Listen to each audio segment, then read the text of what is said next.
하나님의 말씀 요한복음 5장 30절에서 39절인데 그 중에 조금 뺀 것도 있죠. 주보에 있는 대로 봉독을 하겠습니다. 먼저 제가 봉독하다가 같이 우리 합시다 할 때는 또 같이 봉독을 하겠습니다. 30절 나는 혼자서는 아무것도 할 수 없다. 나는 내가 듣는 대로만 심판을 한다. 그래서 나의 심판은 의롭다. 나는 내가 하고 싶은 것을 하려 하지 않고 오직 나를 보내신 분이 원하시는 것을 하려고 애쓴다. 내가 나 자신에 대하여 증언한다면 사람들은 내 증거를 참된 증거로 받아들이지 않을 것이다. 32절, 36절 같이 봉독합니다. 그러나 나에 대하여 증언하는 다른 분이 계시니 나는 그분이 나에 대하여 증언하는 것이 옳다는 것을 안다. 내게는 요한의 증언보다 더 큰 증언이 있다. 아버지께서 나에게 하라고 주셨고 지금 내가 행하고 있는 일들이 아버지께서 나를 보내신 것을 증언한다. 나를 보내신 아버지께서 친히 나를 증언해 주셨다. 너희는 지금까지 그분의 음성을 듣지도 않았고 그분의 모습을 보지도 않았다. 또한 너희는 아버지께서 보내신 사람을 믿지 않기 때문에 하나님의 말씀이 너희 속에 머물러 있지도 않다. 너희는 성경에서 39절 같이 너희는 성경에서 영생을 얻을 수 있다고 생각하여 성경을 부지런히 연구하고 있는데 바로 그 성경이 나를 증언하는 것이다. 아멘. 요한일서 5장 6절에서 8절을 우리 같이 봉독하겠습니다. 예수 그리스도는 물과 피로 오신 분이십니다. 그분은 단지 물로만 오신 것이 아니라 물과 피로 오셨습니다. 그리고 성령께서 이것이 사실임을 말씀하시고 계십니다. 이것은 곧 진리입니다. 그러므로 증언하는 세 증인이 있으니 곧 성령과 물과 피입니다. 이 셋은 서로 일치하고 있습니다. 아멘, 아멘. 이것은 하나님의 말씀입니다. 하나님께 감사. 서로 일치한다고 하는 것은 성령, 물, 피 전부 한 분 예수 그리스도를 테스티파이한다 하는 그런 뜻입니다. 증언한다는 말씀입니다. 오늘 말씀은 그리스도에 관한 이 증언들, 성경에 나온 증언들을 중심으로 해서 말씀을 나누겠습니다. 최근에 제가 그 유튜브에서 무엇을 봤습니다. 영국의 앤드루 맥스웰이라고 하는 유명한 코미디언이 그 9/11, 9.11 20주년을 앞두고 지난 7월에 영국 내에 아주 그 대표적인 티피컬한 5명의 음모론 신봉자들, conspiracy believers들을 데리고 뉴욕으로 투어를 왔어요. 그래서 펜타곤, 워싱턴, 펜타곤, 맨하탄, 그리고 펜실베니아주 그 플라이트 93가 떨어진 쉥스빌, 거기서 이렇게 그런 곳을 돌면서 과학자들, 폭파 전문가들, 또 소방관, 항공관제 책임자, 그리고 그 쉥스빌에 떨어진 그 비행기에서 같이 돌진했던 그 아들의 어머니까지도 이렇게 만나본 그런 프로그램을 이렇게 방영하는 것을 보았습니다. 여기서 제가 몇 가지 우리 신앙과 관계되는 그것에 깨닫는 것이 있었고 그 결과를 보면서 한편으로는 희망적이고 또 한편으로는 이거 너무 답답한 사람들 중에 그런 느낌을 갖게 됐어요. 근데 먼저 희망적인 것은 그 5명 중에 한 남자는 한두 군데인가를 이렇게 가서 듣고 보고 하더니 내가 그동안 미몽에 빠져 있었는데 확실히 알았다. 더 이상 이 컨스피러시는 없다. 이렇게 결론을 맺고 표정이 밝아졌어요. 그런데 한 여자는 다 이렇게 돌아보고 듣고 하더니 전에는 극단적인 그쪽에 있었으나 지금은 중간쯤에 걸쳐 있다는 거예요. 아직 확실히 쪽으로 넘어오진 않고 자기는 중간이다. 아직 확신이 안 든다. 또 한 여자도 이분은 좀 나는 아직 모르겠다. 너무 혼란스럽다. 그런데 또 한 남자와 한 여자, 특히 그 여자분은 그렇게 많은 반대 증거들을 다 제시했음에도 불구하고 과학적인 그런 자료들을 다 듣고 그 어머니의 그 눈물, 복받치는 그런 슬픔, 다들 울긴 울어요. 그 얘기를 듣고. 그리고 그 용맹한 승객들로 인해서 그 더 큰 재앙을 막을 수 있었다는 그 어머니의 그 어떤 자랑스러움 이런 것들을 다 보고서도 못 믿는 거예요. 이게 다 한통속 아니냐. 그걸 어떻게 알겠느냐. 다 이 정보와 기술들을 조작해서 여전히 속이고 있는 게 아니냐 이런 거죠. 모든 기술자, 뭐 항공 관제사, 여기 뭐 폭탄을 설치했다고 하는 뭐 이런 모든 것들이 그거를 믿지 과학적인 증거나 이것을 안 믿는 겁니다. 지금 이 컨스피러시 믿는 사람들은 두 가지로 나눠지죠. 간접적으로 미국 정부가 부시 행정부가 묵인했다라고 하는 것과 아니면 적극적으로 가담해서 개입했다고 하는, 그래서 책임져야 되고 처벌을 받아야 된다. 희망적인 것은 그 중에 5 중 하나, 20%는 돌이킬 수 있다는 것이죠. 확실하게 돌이킬 수 있다는 것. 우리가 전도할 때도 바로 이런 희망을 가지고 합니다. 또 근데 40%는 극단에 있다가 좀 중간쯤 와서 어느 정도 희망이 있고 한 사람은 아직도 이렇게 좀 모르겠다고 하는, 그러나 장차 가능성을 두는 것이죠. 그런데 절망적인 것은 이 두 남녀 40%는 아마 이분들은 죽을 때까지도 못 믿고 그렇게 되지 않을까 하는 그런 아주 참 부정적인 생각이 들었습니다. 그러니까 이분들은 자기가 세워놓은 확고부동한 어떤 그 논리를 가지고 그 틀 안에 자기를 확실하게 가두는 그런 성품의 사람인 것을 알게 되었습니다. 터널 비전을 가지고 아주 가르칠 수 없는 unteachable이라고 그러죠. 마음이 완고해진 그런 모습이에요. 그러니까 겉보기는 멀쩡한데 그 안에는 단단한 그 스트롱홀드가 있는, 그 견고한 진이 있는 그런 모습이었습니다. 그래서 우리가 사실 그 당시 2001년 그 당시 막 혼란스러울 때는 그런 음모론들이 막 유튜브에 떠돌아 다닐 때 하고 이렇게 혹할 수도 있어요. 관심을 가질 수도 있습니다.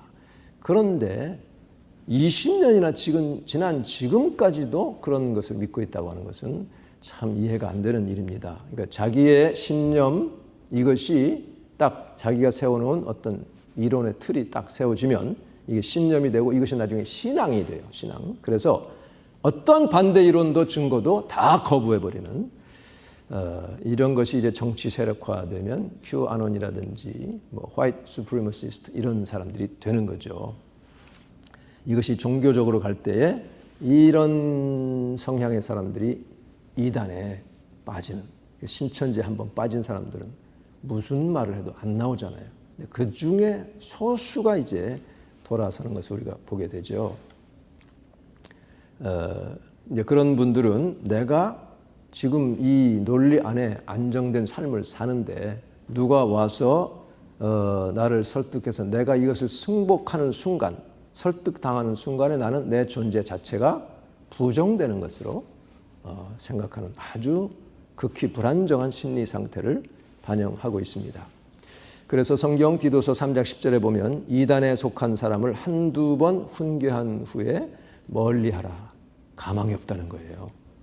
요한 2서에서 보면 그리스도의 그 인성을 부정하는, 이제 좀 이따 보겠지만 예수님의 그 인성, 사람으로 오셨다고 하는 것을 부정하는, 육체로 오신 것을 부정하는 자들이 집에 찾아와서 이렇게 설득하려 하거든. 그런 사람은 집에 들이지도 말고 인사도 하지 말라 그랬어요. 얼마나 냉정합니까? 차갑습니까? 몇 년 전만 해도요, 저희 그 뉴저지 살 때 누가 두드려요. 나가보면 파수대, 뭐 이런 그 여호와의 증인 이분들이 와서 얘기 좀 하자는 거예요. 그럴 시간도 없고, 이제 정말 우리 같은 사람은 이제 앉아서 그 사람들을 막 오히려 설득을 할 수가 있는데, 아이고, 너무 에너지가 아까워서 그냥 내보낸 적이 있어요. 그러니까 잘 모르는, 성경을 확실하게 전반적인 것을 가지고 확실한 그 신학의 틀을 가지고 있지 않은 사람들은 넘어갑니다. 왜냐하면 이 사람들의 특징은 취사 선택합니다. 신천지도 그렇고요. 자기들 이론에 유리한 합당한 것만 딱 골라요. 그러면서 일부분을 전부인 양 확대하는 그런 특징이 있습니다. 통일교회 원리 강론으로부터 시작해가지고 신천지의 가르침, 그리고 그보다는 좀 덜하지만 여전히 위험하고 좀 지독한 인터콥 대표 최바울 씨의 그 음모론을 주장하는 것도 마찬가지예요. 코비드 19에 대한 음모론을 주장하는 이런 것들이 자기가 세운 그 틀을 가지고 사람들을 미혹하고 있습니다. 이게 다 사탄의 미혹입니다. 그래서 거기 한번 내가 빠져들잖아요. 그러면 마치 거미줄에 걸린 벌레처럼 금방 거미가 와서 칭칭 감아버려요. 헤어나오지 못하게 그렇게 되어서 그 영이 죽어가는 것을 우리가 알게 됩니다. 그러니까 성령님의 특별하신 그야말로 extraordinary 그런 은혜의 손길이 임해야만 빠져나올 수 있는 그런 난제가 아닐 수가 없습니다. 오순절 마가의 다락방에 성령님 임하심으로부터 시작된 신약의 교회가 이게 시간이 흘러가면서 초기 몇백 년간 상당히 많은 위기의 순간들을 겪었어요. 이게 외부로부터 오는 박해도 있었지만 오히려 그 외부에서 오는 박해는 성도들을 더 믿음을 공고히 하고 정말 굳건하게 했습니다. 그런데 그보다 더 무서운 것이 바로 이 내부자들을 통해서 믿는다고 하는 사람들 가운데 성경을 잘못 해석하고 비뚤어진 그런 이론을 가지고 침투하는, 그래서 성경에 보면 가만히 들어온 이런 사람들 얘기를 하잖아요. 그런 사람들이 잘 알지 못하는 사람들을 미혹해가지고 퍼뜨려서 교회를 어지럽히고 완전히 막 뒤집어 엎는 교회의 존폐가 심각한 위험에 빠질 수 있는 일이었기 때문에 그런 사상들이 지금도 다 제거되지 않은 상태로 지금 이렇게 있잖아요. 그래서 오늘은 조금 이렇게 좀 배우고 익히는 시간을 좀 갖기를 원합니다. 지금 요한복음을 계속 이렇게 하는 가운데 예수님이 지금 자기의 신분에 대해서 어떻게 말씀하고 계신지, 어떤 증거들을 말씀하시는지를 우리가 성경을 통해 알아야겠고, 교회사적으로 어떻게 예수님에 대한, 예수님의 신분에 대한 그 확실한 그 교리를 확정했는지 하는 것을 조금 알아둘 필요가 있기 때문에, 그래야 우리가 미혹에 빠지지 않고 또 미혹된 자들을 그래도 돌이킬 수 있는 말씀으로 무장되기를 원하기 때문에 조금 나누고자 합니다. 먼저 우리가 확신할 것은 예수님은 그 본성상, 본질상 하나님의 모든 속성을 다 가지고 계신 분이었습니다. 이것을 우리가 분명히 해야 되죠. 그렇지만 또 그가 육신으로 오셨을 때는요, 사람의 그 모든 연약함, 사람의 특성, 본성을 또 다 가지셨어요. 그래서 예수님을 참 하나님인 동시에 참 사람이라고 뒤에 나오겠지만 교회 회의에서 그렇게 확실하게 결정을 합니다. 그래서요, 그가 육신으로 계시는 동안은 그가 온전한 하나님의 모든 본질, 본성을 다 갖고 계신데 육신으로 계시는 동안에는 하나님 아버지의 권위 아래 자신을 두셨다는 거예요. 그러니까 이것을 이해하지 못한 사람들이 예수님이 하나님보다 신성에 있어서 열등하다, 예수님이 피조물 중에 으뜸이다, 이렇게 이제 말을 하게 된 것입니다. 그러나 그 예수님은 이것이 본성의 차등이 아니라 인간을 구원하기 위해, 단지 목적은 우리 인간을 구원하시기 위한 거예요. 육신을 가지고 오신 이상 아버지와 나와의 그 질서를 탁 세워가지고, 본성이 아닌 질서를 지키기 위해서, 그래야 우리 인간을 구원할 수 있기 때문에 이 가장 중요한 거예요. 다른 게 아니라 여러분과 나를 구원하기 위해서는 인간의 연약함, 한계를 가질 수밖에 없기 때문에 아버지의 뜻에 복종하고 그 아버지께 들은 대로만 말씀하는, 아버지의 행하시는 모든 그 기적을, 그런 능력을 아들이 그것을 보고 행하신다고 하는 그런 말씀을 하셨어요. 그러니까 이 헬라 철학에 막 완전히 이렇게 잡혀 있는 그 당시 많은 신학자들 가운데는 이게 이해가 안 되는 거예요. 어떻게 그럴 수가 있느냐. 그러니까 이제 구별을 자꾸 시키려고 한 거죠. 차등을 두려고 했던 것입니다. 그러나 보세요. 빌립보 2장 5절 이하에 보면 너희 안에 이 마음을 품으라. 마음.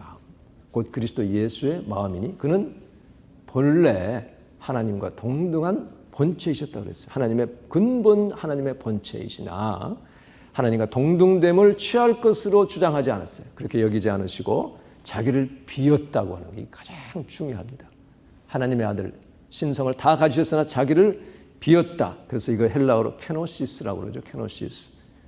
종의 형체를 가졌어요. 그러니까 신성을 많이 비우시고 종의 형체를 가지셔서 사람들과 같이 되셨고 사람의 모양으로 나타나셨으니 자기를 낮추시고 죽기까지 복종하셨으니 곧 십자가에 죽으십니다. 십자가에 죽으시기 위해서는 아버지의 그 권위에 내가 복종해야 되고 인간의 연약함을 다 가지셔야 되는 것이죠. 단지 하나는 그는 죄가 없으신 분이다. 오직 예수님만이 죄가 없으신 하나님의 아들이요. 참 사람으로서 컴플리트 휴먼이지만 그러나 한 가지 그는 컴플리트 가시였기 때문에 하나님이었기 때문에 모든 유혹을 다 받았으나 죄를 짓지 아니하신 유일하신 분이라. 이게 확실해야만 우리가 복음 전할 수 있고요. 구원을 얻을 수 있어요. 요즘 많은 사람이 신학자들 가운데도 헷갈려가지고 무슨 종교 다원이 어떻고 이런 헛소리들을 하는 것은 이게 분명하지 않기 때문에 그렇습니다. 십자가의 죽으심이라. 이게 기독교 신앙의 핵심 가운데 하나 아니에요? 우리 죄 때문에 우리를 그냥 놔두면 지옥불에 떨어질 수밖에 없기 때문에 하나님께서 독생자를 우리에게 보내주셨다는 거죠.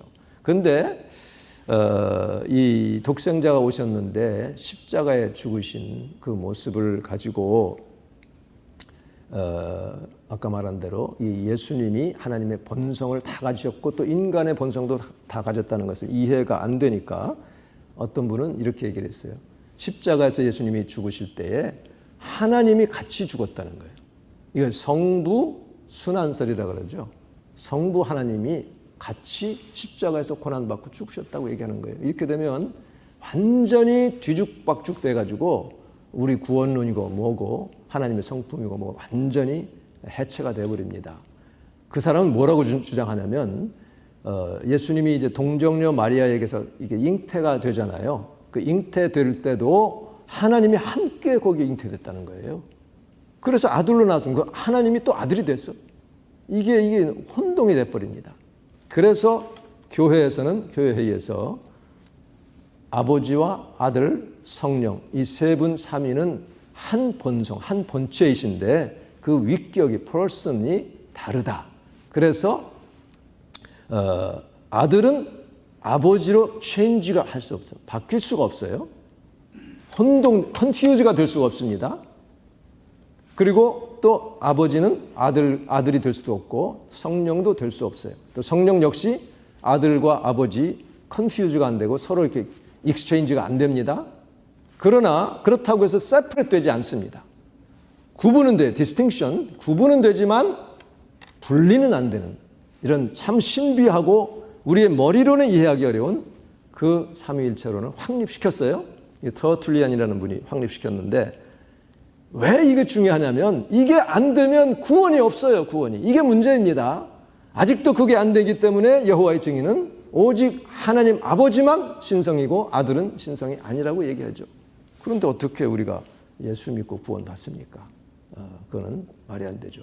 또 예수님이 온전히 신성만 있다고도 주장하는 사람이 있어요. 그러면 우리 인간과는 상관이 없는 존재가 됩니다. 그래서 초기 교회 회의에서 이것을 확실하게 결정들을 한 것입니다. 그래서 예수님에 대해서 특히 예수님의 인성과 신성 삼위일체에 대해서 비진리의 주장을 한 학자들을 특별히 그래서 4개의 교회 회의를 간단히 소개하면요. 제1차 니케아 공의회가 있어요. 니케아 여러분이 아실 게 니케아 신조가 나온 이게 주후 325년입니다. 그러니까 상당히 시간이 지난 뒤에요. 왜냐하면 그때까지 지금 영지주의라고 하는 그런 이단이 교회들을 막 어지럽혔어요. 그러니까 예수와 그리스도를 구분해 버렸습니다. 인간 예수에게 그 그리스도가 영으로 세례받을 때 임해서 들어왔어요. 그렇게 얘기합니다. 그래서 그 인간 예수 안에 그리스도로 이렇게 움직이고 행하시고 다 하다가 십자가를 달려 죽으실 때에 그리스도 신성은 죽을 수가 없으니 죽기 직전에 빠져나갔다. 이렇게 얘기를 하는 거예요. 이게 이제 헬라의 이원론에서 나온 것이죠.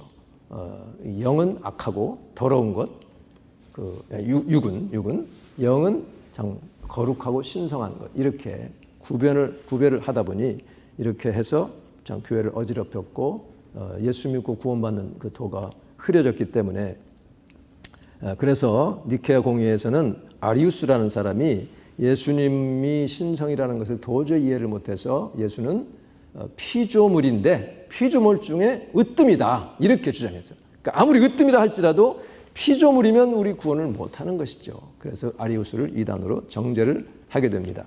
두 번째는 제1차 콘스탄티노플. 이 콘스탄티노플이 어디냐면 바로 지금의 이스탄불이요. 터키에 있는 이스탄불. 지금 아랍권이 돼버렸어요. 참 아픈 역사가 있습니다.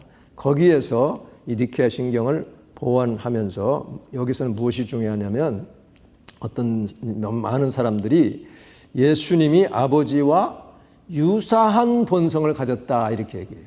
거기에 아이 하나가 들어가느냐 안 들어가느냐에 따라서 그 단어에 유사한 본성이냐 동일한 본성이냐가 차이가 나는데 유사한 아이를 더 집어넣어가지고 호모이오시우스 이렇게 함으로 말미암아 이걸 이 단어로 정절했어요. 유사한 본성이 아니라 동일한 본성이라는 것을 정했습니다. 그 다음 세 번째 50년 또 지난 후에 431년에 에베소 공의회가 열렸습니다.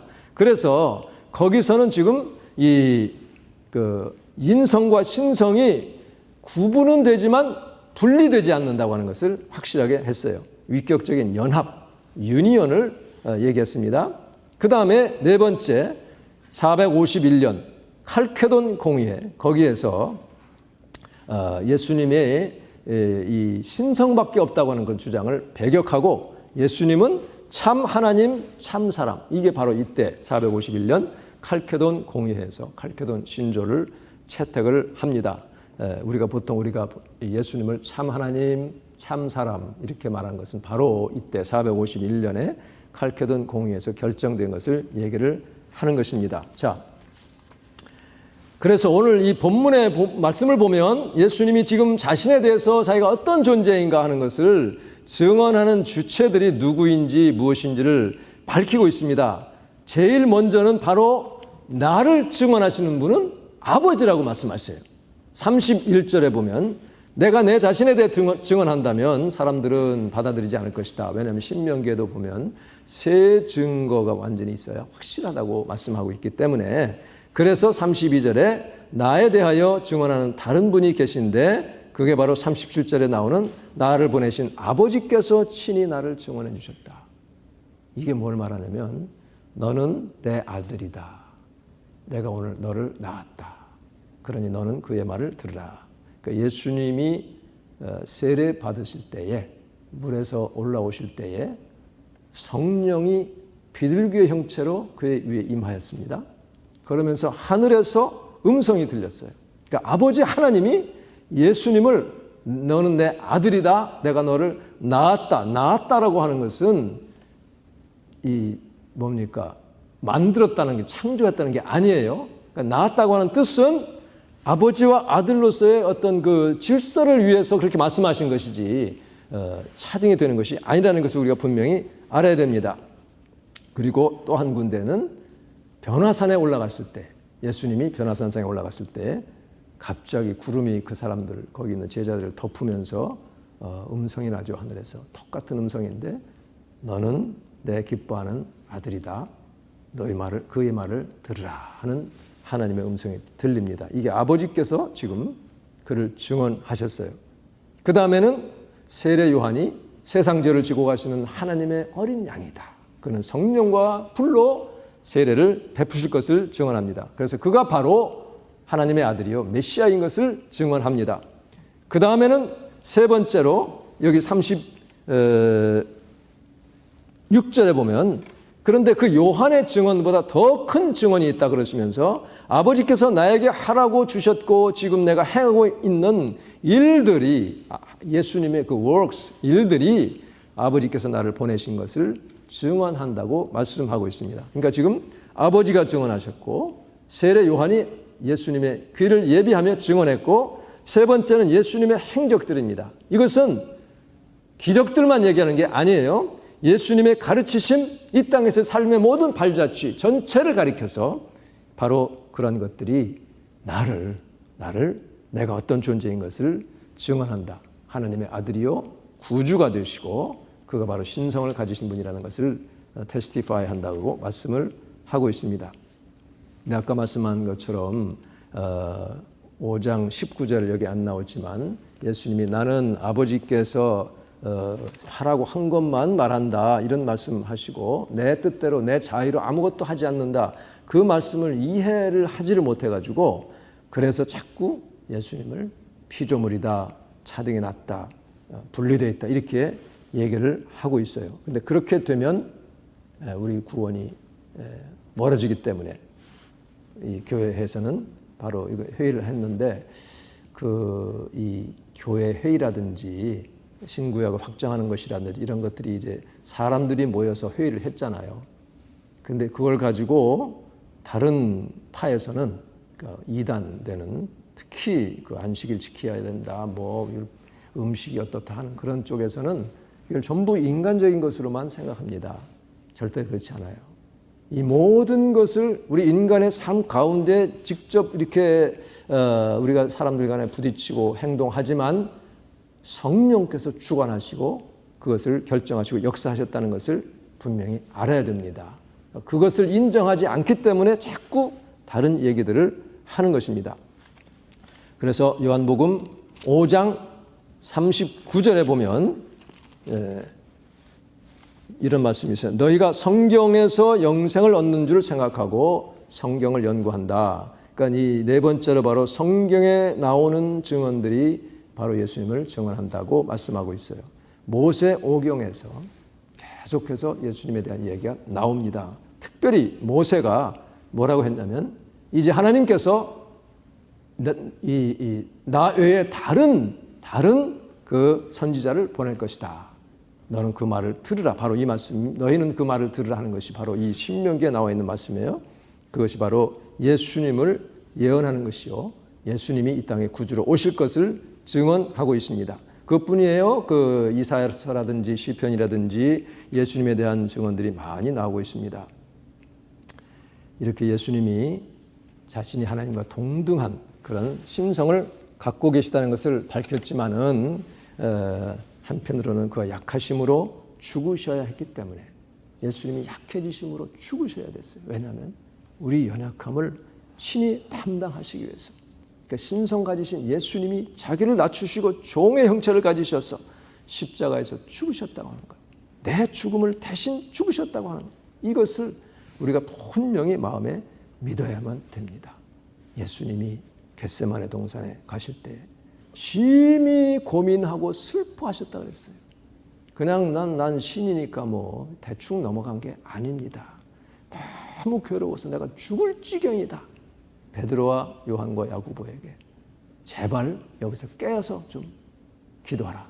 이렇게 말씀하실 만큼 얼마나 고통스러웠으면 제발 이 잔을 내게서 좀 물러가게 해주세요. 할 수만 있다면 다 이거 피하고 싶습니다. 얼마나 고통스러웠겠어요.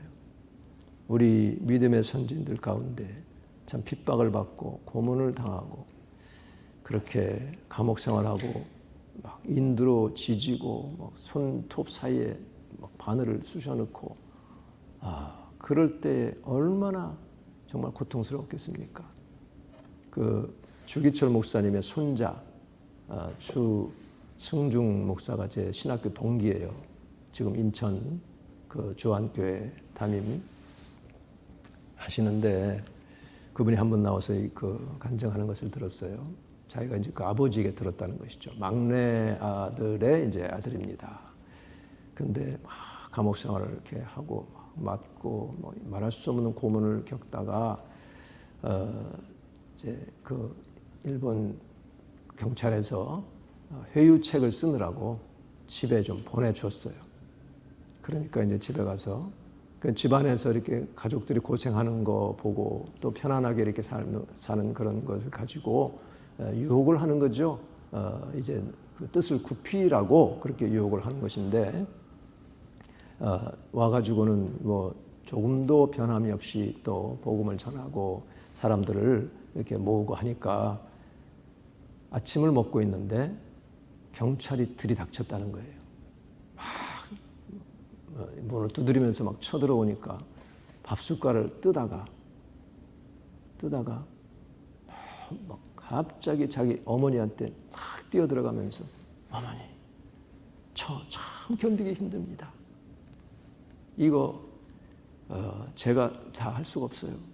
정말 저는 너무 약합니다. 이렇게 그러니까 그 주기철 목사님이 무슨 너무 강직하고만 해가지고 고문해라 이렇게 한 분이 아니라는 거예요. 우리가 똑같은 연약한 분이지만 그의 신앙이 너무나 투철하기 때문에 죽음을 불사하고 끝까지 이것을 견뎌냈다는 그 예수님의 십자가의 고난을 생각했기 때문에 이겨냈다는 것입니다.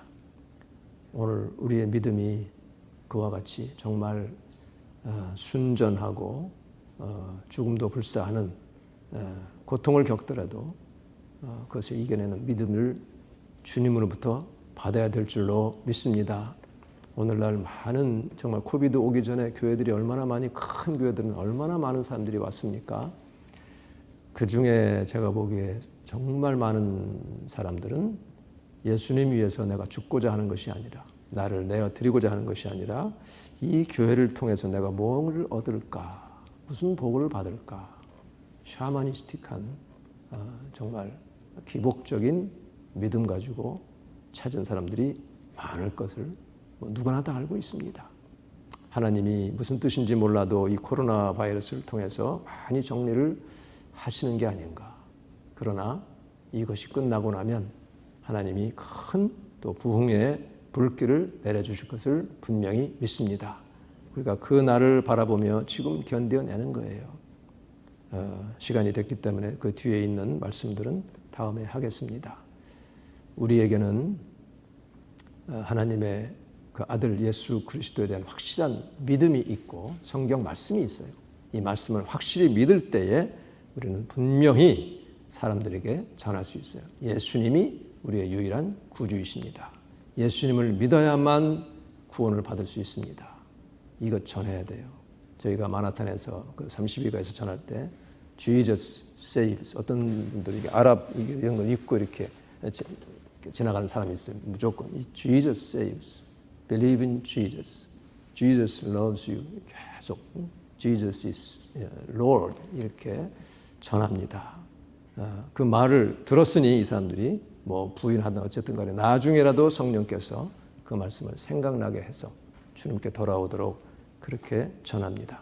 예수님은 참 하나님, 참 사람으로서 인간의 연약함을 다 지셨고 우리 연약함을 체휼하신 몸소 다 체험하시고 불쌍히 여기시는 좋으신 하나님이십니다. 이런 주님을 꼭 믿고 전하여서 전하는 자의 기쁨, 그 전하는 자의 복 여러분의 것이 되기를 바랍니다. 기도하겠습니다. 오늘 이 말씀을 생각하며 주님, 나에게도 이런 분명한 예수님이 누구신지를 확실하게 알고 미혹에 빠지지 않게 하여 주시옵소서. 성령께서 내 마음을 주장하시고 확실한 믿음으로 사람들에게 복음을 전하는 자가 되기를 위해서 우리 같이 잠시 통성으로 기도하겠습니다. 하나님 아버지, 은혜를 감사합니다. 주님, 저희들은 심히 연약하고 부족합니다. 주님이 도와주시지 않으면 우리는 이 믿음을 지킬 수가 없습니다. 그러나 예수님께서 하나님으로서 하나님의 그 아들로 이 땅에 오셔서 주님, 우리 연약함을 친히 담당하셨고 십자가를 지셔서 참으로 종으로 죽기까지 복종하신 그 예수님을 우리도 본받기를 원합니다.